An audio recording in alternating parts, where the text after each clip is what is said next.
Hello साथियों, मैं जितेंद्र और आप उपस्थित हैं हमारे यूट्यूब चैनल जीत क्लासेस 2.0 पर। आज के इस वीडियो में हम लोग जानेंगे बहुत ही महत्वपूर्ण खबर के बारे में जो कहीं ना कहीं आपके बैंक अकाउंट और आपके रुपए से जुड़े हुए हैं। दोस्त, अगर आप ऑनलाइन ट्रांजैक्शन करते हैं और कोई क्रेडिट कार्ड अगर यूज़ करते हैं तो कहीं ना कहीं आपका डॉक्यूमेंट्स रिलेटेड डाटा कोई ना कोई हैकर के पास ज़रूर जा चुका है। ऐसे में आपकी समझदारी ही आपके बैंक अकाउंट के रुपए को बचा सकती है, क्योंकि कहीं ना कहीं आपका डाटा ये कंपनी हैकर्स को प्रोवाइड करती है।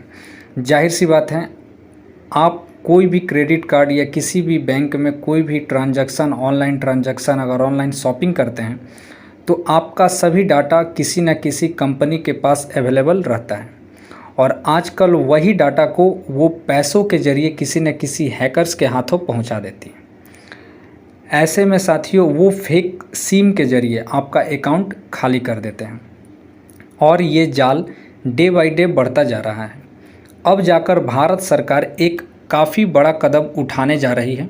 आज के इस वीडियो में हम लोग वही जानेंगे। जैसे कि आप यहाँ पर देख पा रहे हैं, द इंडियन एक्सप्रेस की एक न्यूज़ है जिसमें मुंबई के 27 साल की महिला के साथ 1 लाख रुपए का सिम स्वैप फ्रॉड हुआ था। यहाँ पर आप पढ़ सकते हैं कि 27 years old women losses ₹1 lakh to SIM swipe fraud. आगे आप देख सकते हैं दी इंडियन एक्सप्रेस की ही न्यूज़ है जिसमें बताया गया है कि मुंबई में एक ही आदमी के नाम पर 685 सिम एक्टिवेट कर दिए गए थे, जिसमें पुलिस ने 2 लोगों को गिरफ्तार भी कर चुकी है। Man gets 685 SIM cards by using his photo on others document in Mumbai arrested. यहाँ पर 2 लोगों को अरेस्ट भी किया जा चुका है। ऐसे समय समय पर सिम से रिलेटेड धोखाधड़ी पेपर में छपती रहती है। आगे हम लोग देखते हैं वियोन के खबर के अनुसार, as per communication fraud control association fraud loss survey report for 2021 यानी 2021 में एक रिपोर्ट पब्लिश हुआ था जिसमें बताया गया था कि globally the sim box fraud has cost the telecom industry around 3.11 billion और approximately 7.8% of the industry's total revenue. जैसे कि कभी कभी इंटरनेशनल कॉल भी आपके 91 नंबर से हमारे मोबाइल पर आते हैं। क्या होता है, हैकर्स के पास बहुत ही सारा मशीन होता है। उन मशीन में एक नहीं, 2 नहीं, कम से कम सैकड़ों सिम को लगा दिया जाता है और इंटरनेशनल कॉल जैसे ही इंडिया में आती है तो वहाँ के सिम के ज़रिए, वहाँ के 91 कोड के ज़रिए आपके मोबाइल पर आता है। तो आप समझते हैं कि ये हमारे इंडिया का ही कॉल है, हम इसको कॉल को रिसीव कर लेते हैं और OTP भी मांगते हैं तो हम लोग दे देते हैं। एक्चुअल में वह कॉल साथियों हमारे आउट ऑफ इंडिया से आता है और आउट ऑफ इंडिया से आकर के यहाँ पर वो कॉल जो है, वो नंबर जो है वो ट्रैक होकर के 91 इंडियन कोड के ज़रिए आपके मोबाइल पर जाता है। ऐसे में टेलीकॉम कंपनी को $3.11 बिलियन का नुकसान हुआ है, जो कि टोटल रेवेन्यू यानी टोटल इनकम का 7.8% है। तो आप समझ सकते हैं यह सिम फ्रॉड जो है कितनी और कई गुना हमारे देश में बढ़ चुके हैं। ऐसे में हमारे भारत देश एक संचार साथी पोर्टल लॉन्च की है। आइए हम लोग समझते हैं संचार साथी पोर्टल क्या है। इसमें साथी संचार साथी पोर्टल मोबाइल ग्राहकों को सशक्त बनाने, उनकी सुरक्षा को मजबूत करने और सरकार की नागरिक केंद्रित पहलों के बारे में जागरूकता बढ़ाने के लिए दूरसंचार विभाग की एक नागरिक केंद्रित पहल है। इसके अलावा साथियों, संचार साथी पोर्टल से क्या क्या लाभ होंगे इसके बारे में हम लोग देख लेते हैं। अगर आपका मोबाइल कहीं पर खो जाता है तो घर बैठे आप अपने मोबाइल को ब्लॉक कर सकते हैं। मोबाइल फ़ोन चोरी होने की स्थिति में भी आप संचार साथी पोर्टल के माध्यम से घर बैठे अपना मोबाइल ब्लॉक कर सकते हैं।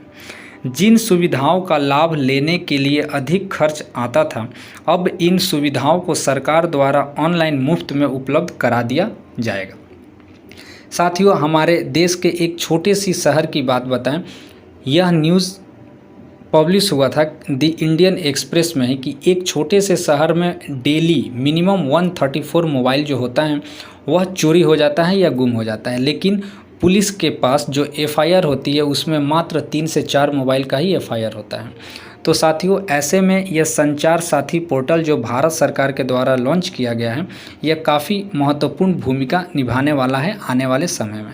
ऐसे में आप घर बैठे अपने मोबाइल को, अपने सिम को इस पोर्टल के माध्यम से ब्लॉक कर सकते हैं। आगे हम लोग देख लेते हैं कि चोरी या खो चुके मोबाइल फ़ोन को संचार साथी पोर्टल के माध्यम से ब्लॉक हम लोग कैसे करते हैं। सबसे पहले हम लोग ब्लॉक करने के लिए आधिकारिक वेबसाइट sancharsaathi.gov.in पर हमको जाना होगा। वहाँ पर होम पेज पर जाकर के नागरिक केंद्रित सेवाएं के सेक्शन में जाकर के अपने खोए चोरी हुए मोबाइल को ब्लॉक करें, ऐसा एक ऑप्शन है, उस पर जाकर के हमको क्लिक करना होगा। आप स्क्रीन पर जैसे कि देख पा रहे हैं। उसके बाद आपको ब्लॉक स्टोलन मोबाइल नंबर के विकल्प में जाकर के आपको क्लिक करना होगा और सामने मोबाइल फ़ोन ब्लॉक करने हेतु रिक्वेस्ट फॉर्म खुलकर आ जाएगा और फॉर्म में आपको पूछी गई समस्त जानकारी दर्ज करना होगा। दर्ज करने के बाद उसमें कैप्चा आएगा, कैप्चा को भरना पड़ेगा।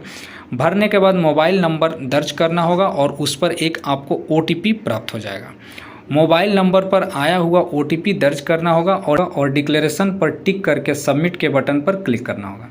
इस प्रकार आपकी चोरी या खो चुके मोबाइल फ़ोन को ब्लॉक हेतु आवेदन करने की प्रक्रिया पूरी हो जाएगी। तो साथियों ऐसे आप आसानी से घर पर बैठकर ही मोबाइल जो फ़ोन खो जाता है या सिम खो जाता है उसको आप यह संचार साथी पोर्टल के माध्यम से आप उसको घर बैठे ब्लॉक कर सकते हैं। साथियों सब्सक्राइबरों से अनुरोध हो कि ऐसे मामले की सूचना दूरसंचार विभाग को टोल फ्री नंबर जो आप स्क्रीन पर देख पा रहे हैं इस पर भी कर सकते हैं।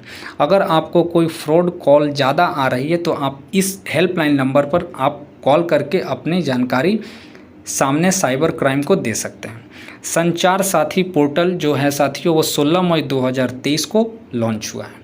ऐसे में यह संचार साथी पोर्टल जो है पूर्ण रूप से 1 अक्टूबर 2023 से लागू हो जाएगा और सिम जो हमारे देश में अभी फ्रॉड होकर के चल रही है, एक डॉक्यूमेंट पर न जाने कई सिम हमारे देश में निरंतर चल रही है, उस पर भी लगाम लगाने की पूरी तैयारी हमारी भारत सरकार कर चुकी है।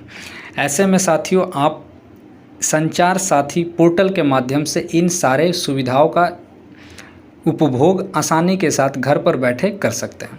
अभी आए दिन साथियों मोबाइल पर फ्रॉड से रिलेटेड कॉल SMS आती हैं, तो ऐसे में आपकी सतर्कता ही आपके बैंक अकाउंट को रोक सकती है, क्योंकि ये जो जाल है, ये नेक्सस है, ये पूरी तरह से भारत में फैल चुका है और भारत सरकार भी समय समय पर आपको आगाह करता रहा है कि आप किसी भी अनजान पर्सन को अपने मोबाइल पर आए हुए OTP देने से बचें और अपने बैंक अकाउंट को सेफ रखें। जल्द ही मिलते हैं साथियों नेक्स्ट वीडियो में, तब तक के लिए धन्यवाद।